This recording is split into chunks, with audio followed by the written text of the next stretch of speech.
Welcome to SMR Bitesize. It's reality check day. But before that, if you like what we're doing, don't forget to like this video, share it with your friends, and of course, subscribe to the channel.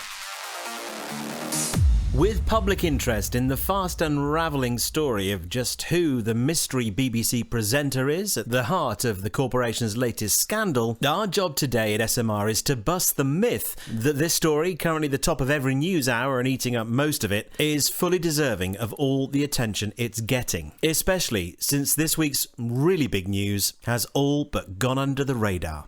Aided and abetted more than satisfactorily by Carrie Johnson's ability to pop out another sprog whenever a distraction is needed.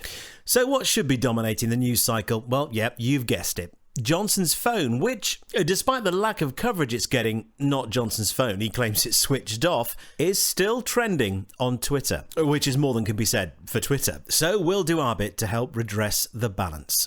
Disgraced former Prime Minister Boris Johnson is still in possession of his old mobile phone containing crucial COVID-era WhatsApp messages, despite a strict deadline set by the COVID inquiry for all relevant material to be handed over. And the reason Sunak's government couldn't hand it over to the inquiry was simply because Johnson hadn't given it to them. And you don't need to be a super sleuth to work out why that might be. He claims he can't turn it on because his number was compromised. Do we really buy that? Now, more to the point, we've said this before, records of every WhatsApp exchange on Johnson's phone will also be on the phones of those he was in communication with. The inquiry chair, Baroness Hallett, had given the Cabinet Office until 4 p.m. yesterday, that's Tuesday, to hand over Johnson's WhatsApps, notebooks and diaries after the government lost its legal challenge in a humiliating court defeat last week. Johnson, for his part, claims his team is still working with government security officials on how best to switch on his old phone, insisting he wanted to cooperate fully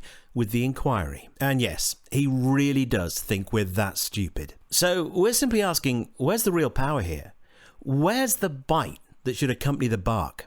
I mean, if it was you or I asked to hand over our mobile phone, notebooks and diaries to arguably the most important inquiry this country has ever held, and we refused to do it, where would that land us?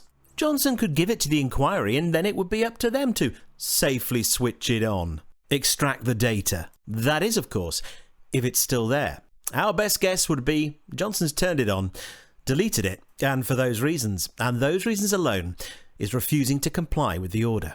This is the huge news that really should be on the front pages. Not the BBC falling over its own shoelaces yet again, or even, fingers crossed, the potential implosion of The Sun, and certainly not the umpteenth Johnson baby whose conveniently timed arrival has helped to keep our eyes off what's really going on.